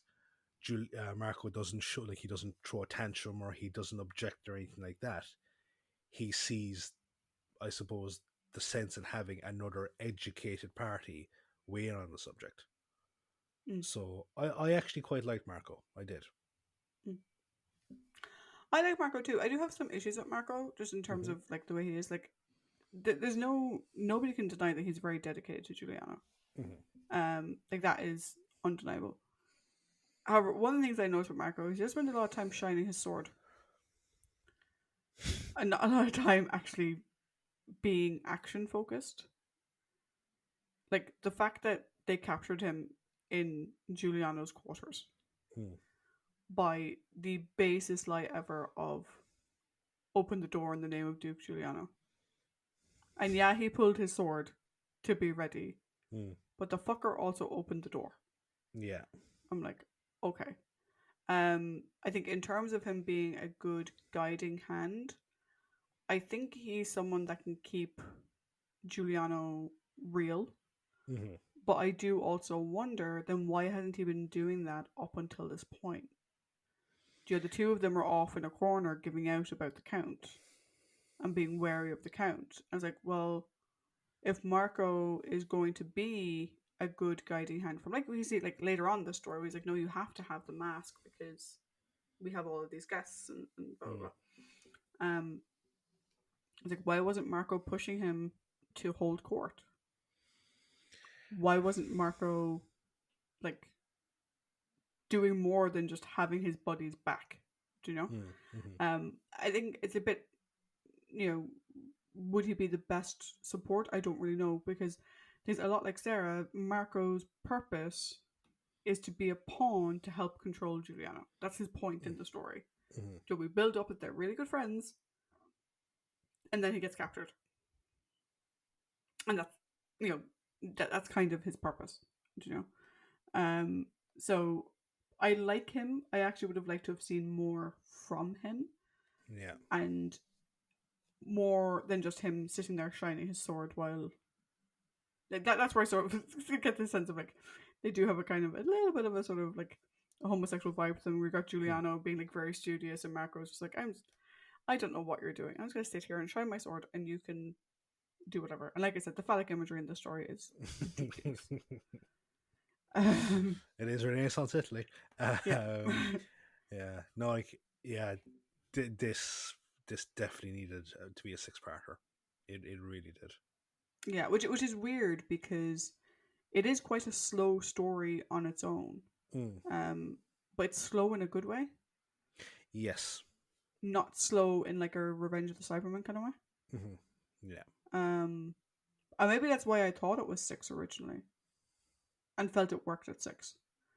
Um, but yeah, I don't know. Um, but shall we move on to the villains? Yes. So there is Federico and Hieronymus, and I suppose at the end we can have a quick word or two about the Mandragora Helix. Hmm. So we do Federico first. Yeah. We see Federico playing chess and winning at chess. Mm. Um, I don't think that should be taken as any indication of him being a great strategist, No. which is what chess usually implies in storytelling. Mm. Because the idea of having Hieronymus predict death, him going with Hieronymus to pronounce said prediction, would surely just increase surveillance and make killing your enemies harder. Mm. Like this, his whole thing with Hieronymus is bonkers. Having Hieronymus put together a potion or whatever, kind of similar to what we saw in the Romans, right? Yeah. That I get behind. That's fine. But why are you having the man make predictions of, oh, you're going to die in 2 days? It's like, well, okay, he's going to increase security around him for 2 days. How does that in any way help with what it is you're trying to do, you giant lemon? Mm. Like, that part, I'm like, that is just poor planning. It possibly saves him in the future because, like, you know, oh well, Hieronymus said that he was going to die, and like the priest didn't do anything about it. And it's like, well, yeah, but like that doesn't mean you didn't kill him.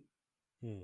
Nowhere does Hieronymus say you're going to be killed by someone from a far off land who we have never fucking met. No, it's like you're going to die in 2 days. It's like, Yeah. cool. Did he tell you that? Because why did he come with you to tell me this piece of information? Could it be because he is the one who's going to kill me? Ooh, I'll stay away from him for 2 days. Cheers, buddy. Like, it makes no sense. Hmm. Like, his plot to kill them off makes sense. It's a very, you know, storytelling 101 plot. Yeah. But the way he goes about it, and even like saying, oh, we'll blame the cult of Demnos. Great idea. Don't announce from the forest in your own voice, death to the Duke. Because that's just, or death to Giuliano. That's just fucking stupid. Because now he knows it's definitely you. And again, he'll just stay away from you, and the men you took with you to kill him. Not a good plan. No. And the fact that he also doesn't believe Hieronymus, he thinks Hieronymus is making it all up. It's like, yeah, you have this guy making like death potions for you. Maybe don't piss him off. Just a suggestion. Yeah. Do you know? Because, like, see, he kind of reminds me a small bit of, you know, basically a grown up Joffrey. And since he's a very cruel bastard, there's no doubt about it. Like, he views his part of the whole master servant dynamic of his role is that the peasants are his to torment as he wishes. Mm. Because I this is the thing, is that we're given no indication as to the reason for this uprising, or if there even is an uprising. Is it just him fucking, did someone call him like a hawk-nosed fucker in a pub one night, and he's like, you know, like, kill those motherfuckers? That could be easily it. Like, he's not a fool, but he is at the same time. And it's like, it's his arrogance that leads to his downfall. Mm. Also, he has a very Sheriff of Nottingham moment. Yeah. Where after the fight in the forest, and he has like the little mark on his cheek. Yeah. And he's like, oh, get me fresh linens or whatever. And all I can hear him is like, I'll cut your heart out with a spoon. Why a spoon, my lord? It's blunt, you idiot. It'll hurt more. An incorrect quote. I'm taking two scenes and mashing them together, but still the best quote. And in many ways, he is kind of like the Sheriff of Nottingham, which I guess is kind of like what they were going with the whole having a Robin Hood story. Yeah. You know, it's more of a Sheriff of Nottingham or Prince John and King Richard kind of story than anything else. But yeah, I was kind of waiting for the I'll cut your heart out with a spoon moment. I've seen a lot of Men in Tights gifs and memes lately, so like, all I have is like the Sheriff of Rottingham. Yeah, I did nearly say Rottingham when I was just saying Nottingham, and my brain had to correct myself and be like, no, I mean the actual thing, not the parody. I'll pay for this. I mean, you'll pay for this. Pissed off. If I was that close to a horse's winner, I'll be considered being pissed on. Yeah. Another great film. It is. Highly recommend. Yeah. Over that boy hand. Yeah, no, absolutely. Watch it. I again, it's too short. Like, I wanted to see like what his relationship with his brother was like, to allow him to be like the terror of the fucking province. And why, as you say, like, why Giuliano was just like essentially, fuck off, uncle, but I'm not going to do anything to stop you. Yeah, like, I'm wondering, like, he's saying that like the peasants are rebelling or there's uprisings or whatever. It's like, did they have a really bad taxation policy? Like, why don't the peasants like these people? Do you know what I mean? Like The they clearly peasants, don't like Federico, but they don't like Giuliano either. the peasants are revolting. What do you expect? We have no running water in this village. um, Uh, but yeah, Hieronymus. Hieronymus. Hieronymus is a really interesting character because I don't have any massively strong feelings about him, to be honest. Which is weird because he's like, other than the Mandragora Helix itself, Hieronymus is kind of the big Bad. bad. Like he's a man who seeks out awe and respect and recognition Hmm. for his skills.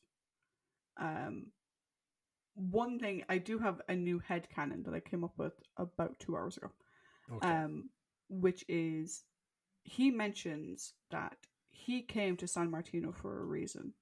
Yes.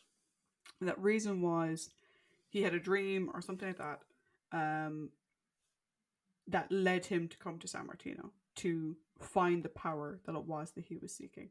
Hmm. And I kind of wonder because the doctor says that the Mandragora Helix would only have come to Earth if there was something here already open to its influence.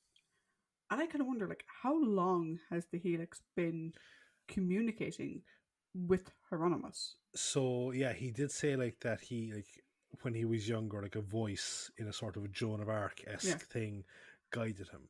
So like that's why I think the helix is so interesting because it feels like it's omnipresent Mm, in the sense of like it exists in all time, mm, because how would it know that man is one day going to rise up to defeat it or to like infringe on its domain mm, and power, and how would it know to cast itself back, how far to cast itself back?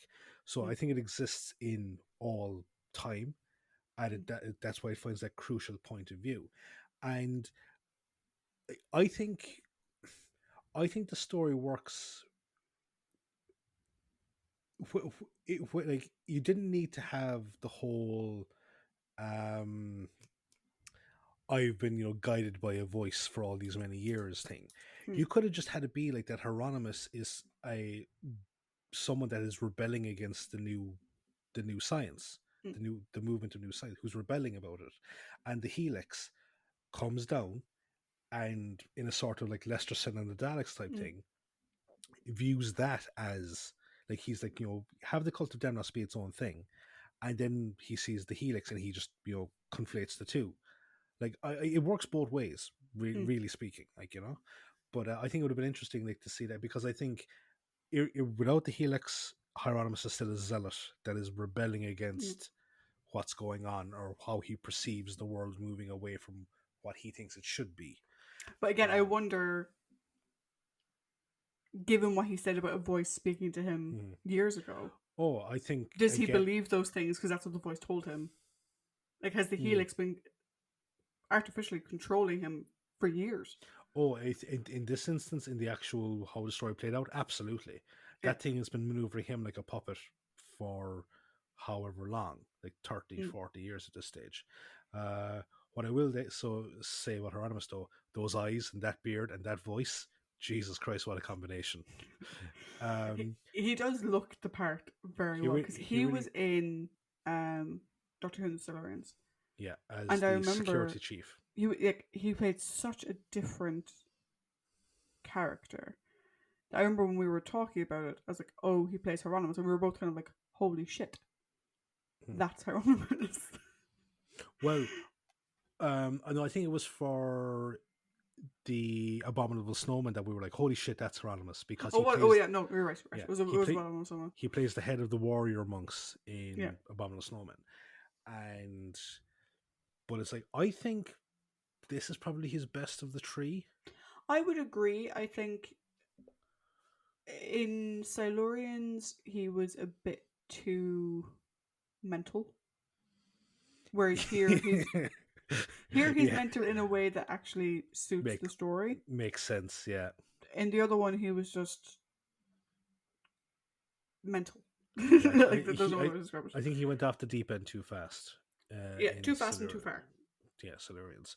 Um, but this is like he's great in all three things that we've seen him in, Mm, but this is his best performance. yeah, Yeah, I agree. yeah. And I think I've kind of said my point about the Helix being the fact that it's like omnipresent and Mm. like guy is actually kind of cool. And again, we have an entity like that the Doctor didn't actually kill or didn't actually defeat. He just told it to fuck off for another 500 years. Yeah. Like, one of the things about the Helix is before we go into our overall, I completely forgot until I rewatched it today that the Helix actually speaks. Mm. I don't know what, I had completely forgotten that the Helix has a voice. That's the thing. I thought it only speaks through Hieronymus when he Yeah, absorbed. Yeah. I had completely forgotten that it laughs. Mm. And then first of all, it does like a brouhaha kind of laugh. Mm-hmm. And I forgot that it speaks independently of Hieronymus. Mm. I'd completely forgotten that until I watched it today. And I was like, holy shit. It actually it does kind of tie in very nicely to the Mask of the Red Death because there is this figure Mm. that arrives and does speak in this sort of very like your heavenly tone or whatever way you want to put it. That it's like, okay, you're not quite of this world, are you? Type thing. Mm. Um, Such a good movie. Probably my favorite of the Vincent Price, Roger Corman, Edgar Allan Poe Mm. productions.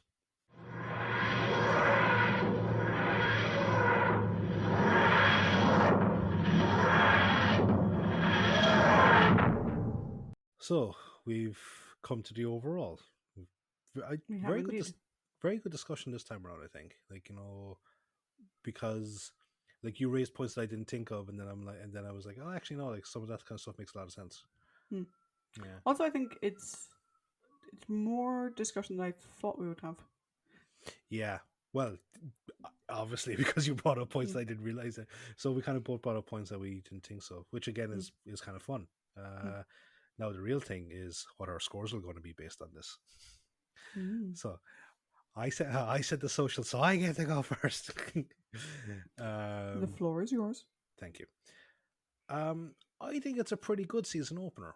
Mm. I do. I love the setting, Mm. really do. I like the idea. I like the idea behind the Helix. Mm-hmm. Um, it's this omnipresent entity that wants to eliminate or subjugate its enemies as early as possible, but have fun while doing it. Because theoretically speaking, it could have just gotten to when we were Neanderthals and just fucking nuked the place. But to actually trick humanity into worshipping it Mm. and therefore stunt its growth, I think is like just very, very good. Deliciously evil. Um, Good performances from all the cast, I thought. Yeah. I don't think there was a single bad performance by anyone. Mm. I would agree. Um, my biggest complaint, and it has been kind of broadened a small bit based on what we've discussed here, was the pacing. Mm. Now, we said that it wasn't slow, but there are points where it does seem to drag, and then there's parts where it's really fast and underdeveloped. Mm. And yeah, I think it really would have really benefited from being a six-parter because then we can actually get a small bit more understanding to certain character motivations or lack thereof. Um, could have had some really good cliffhangers. Really could have played with Liz's ability to act uh, Possessed. possessed because like Mm. she did a great performance in Planet of the Spiders when Yeah. she's acting as the Spider Queen has possessed her. Mm. So really missed opportunity there. Um, so I was out of 4. Mm. I have dropped it down to a 3.5. Okay. Yeah. How But does I need to see now how that ranks up with your previous scores? Go on, keep going. yeah, so but no, like it's still a good story. Mm. It is. It's just I this is one of the rare times where a story could have been longer. This is the first season opener since season 9 not to receive a 4.75 or higher. So everything since from season 10 onwards was either a 5 or 4.75. So we had 3 Doctors, 5. Time Warrior, 5. 5. Robot, you gave a 4.75. Mm-hmm. Zygons, Guns 5. 5. I know this, 3.5. What what was season nine's opener? Oh, Season 9 is almost Day of the Day Daleks. of Daleks, yeah. Which I Yeah, that, I give that like a 3 point. 5. Did I give No, you give it 2.5. 2.5? Yeah, Oh, yeah. This is in my head much better than Day of the Daleks. It's just a couple of missed opportunities. hmm. Cool. So, for me, the one thing I have to say, right? The Cult of Demnos, Masters of the Hokey Pokey. uh, Because like we mentioned when we are doing Braid of Morbius that like they hired a professional dancer, mm, and yet most of their dances was this sacred fire, sacred flame thing with these weird hand gestures and just mm. spinning in circles. At least they did something. This is just 12 lads running in with their hands up and running back up again, And and then running in doing with their hands up and then doing a uh, turnaround. doing turning around. That's what it's all about. Yeah, you put both hands in, you put both hands out, you put both hands in, and you melt into dust. Um, so that was fine. Um, Overall, though, I will say this is probably after. It sort of depends on your preference, but for me personally, after Planet of Evil, I think this is the prettiest story we have had. Now, I love the Yeah. forest that we have from Planet of Evil. I have a Mm, personal love for that. But this is a beautiful story. mm, The location is amazing. The costumes. I mentioned that I kind of wanted to watch some Shakespeare. It's very Shakespearean, and the mm. BBC does Shakespeare very well, and they particularly did in the 70s. This actually, the quality, like the filming for like the like obviously the on set stuff, but the Mm. quality of the sets and the clothing, I was felt like I was watching a period. Like take away like all the scenes involving the Doctor, I felt like I was watching a Yeah, period piece. I felt like I was exactly. watching like the version of I Claudius or something like that. I was so sucked in that I felt like I was actually watching a really good Italian Renaissance period piece drama. Yeah, I totally agree. I think it was done masterfully. And what I think is really good is that in terms of the special effects, Hmm. there isn't too much. There's the Mandragora helix stuff, which is for most part an orange light. Hmm. There was the CSO bit where they go to the heart of the Mandragora helix. Hmm. And then there's like the burning with the actual like people turning to dust or whatever. But it's absolutely beautifully filmed. Um, Obviously BBC does period dramas exceptionally well. The costume department clearly got raided for everything they could possibly use, and it looks like when you consider the fact that Doctor Who's budget was never great, Hmm. and like how much sometimes people joke about the wobbly sets and stuff like that. This is where historicals can be do really well because you're creating something from history which people Hmm. have created before. Yeah.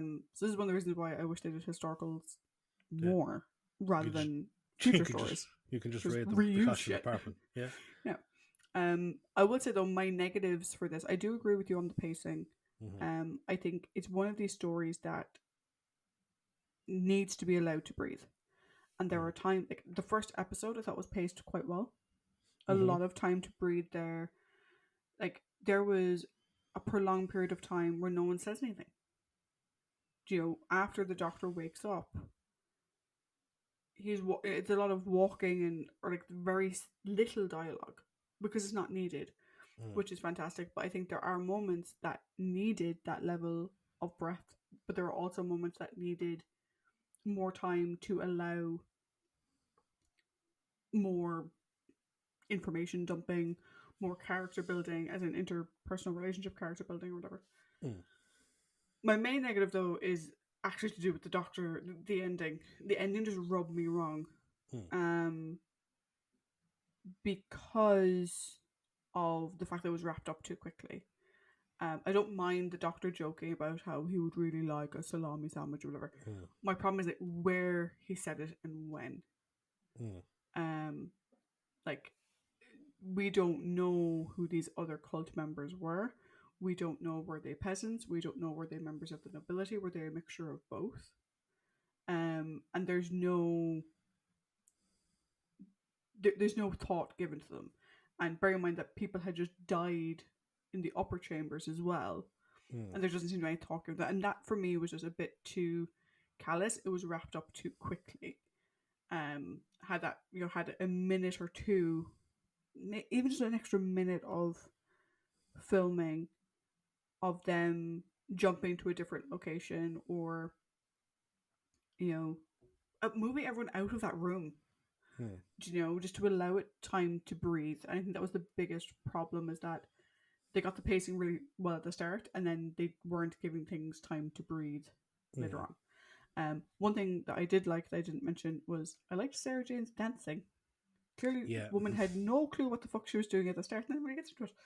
Um, but also, I'm not a big fan of the fact that, like, and this is a little bit of, I didn't put this too much into my score, but I want to call it out. This is Sarah Jane's second last story, Mm-hmm. and we don't really get much of the Sarah Jane we know and love. Her figuring things out, her quizzing people, her discovering things for herself, her saving the doctor doesn't happen at all in the story. Um, and that's not necessarily a bad thing, because Liz, you know, makes gold out of everything she's given. But for her second last story, I'm like, come on, like, give her something to Yeah, sink her work teeth with. into. Yeah, so I think, like your point, I think more of her being possessed, I think, would have balanced it well. Or her, like, could we see her sitting there reading books, her discovering something about the temple, about when it was built, about how it was built, that leads the doctor to being able to defeat the Helix, I think would have been Mm-hmm.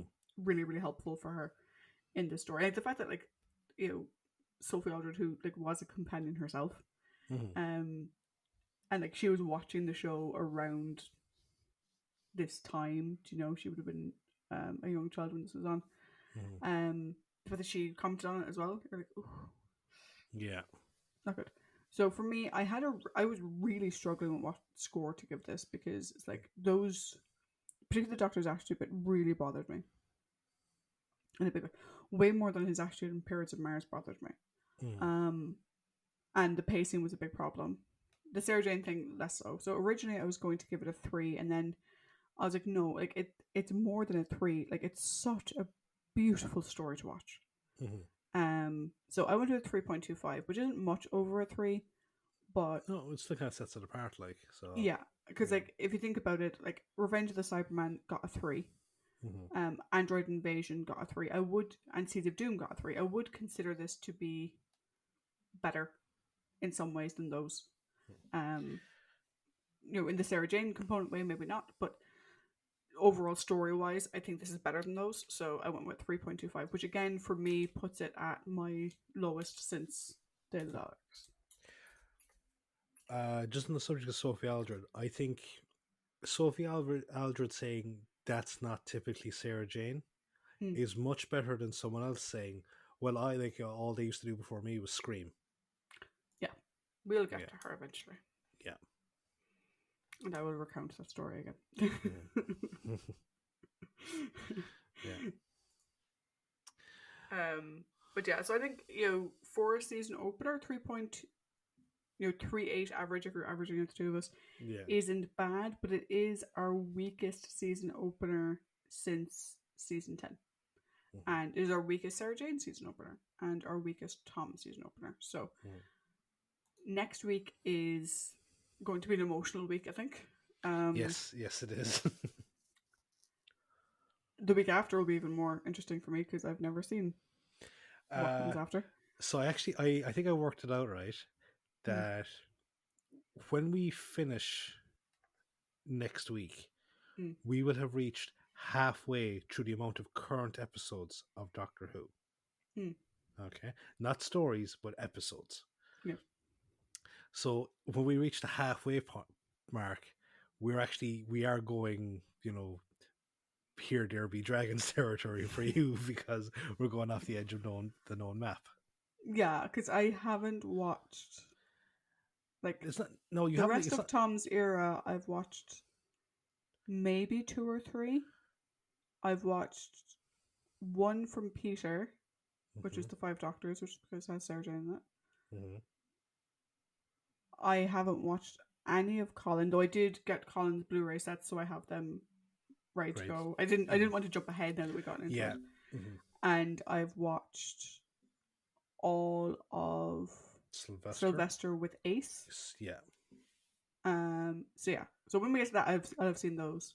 Hmm. But I am entering a very long dry spell Yeah. of I have no fucking clue what's But happening.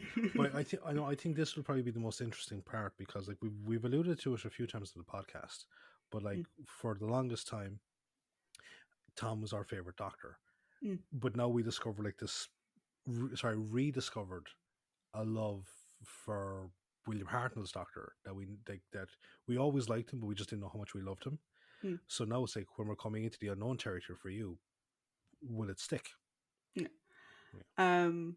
So yeah. So next week is going to be interesting. So we have Mm-hmm. the Hand of Fear, which is Sarah Mm-hmm. Jane's last story, and then we will also have our special rambling next week as well, Mm-hmm. which is going to be so hard. Where we look back at Sarah Jane's strengths and weaknesses and her best and worst episodes. That's going to be really hard. I have a feeling maybe Masque might appear on the weakest just because there's not a whole lot of her in it to do anything. Maybe. Maybe because Yeah. yeah, but no, it is hard in the sense of like there's nothing where she's like absolutely god awful. Yeah, like, there's nothing where she's absolutely god awful, and there's nothing where her development has backpedaled. I think actually it's gonna be a really interesting discussion. I don't know if we'll get to it with Hand, we may do. But we'll definitely get to it in our rambling around how Sarah Jane as a character has developed Mm-hmm. over the seasons. Yeah. Because it's a really interesting character development that I don't think we've really seen in anyone else up to now. No, no, and I think I know the character development that you're on about, and yeah, Yeah. no, I don't think we've seen it in anyone else. Yeah, so that'll be next week though. So I have one more week. I am going to listen to the Sarah Jane Smith series, particularly season 2. I like season 1, but season 1 also has that story that Yeah, I don't like. So and I not love because the it's story. I just don't like bits of it. yeah, So yeah, Sarah Jane Smith season 2 from Big Finish on my listening list for this week, I think. nice. And then we have the Hand of Fear next week. Mm-hmm.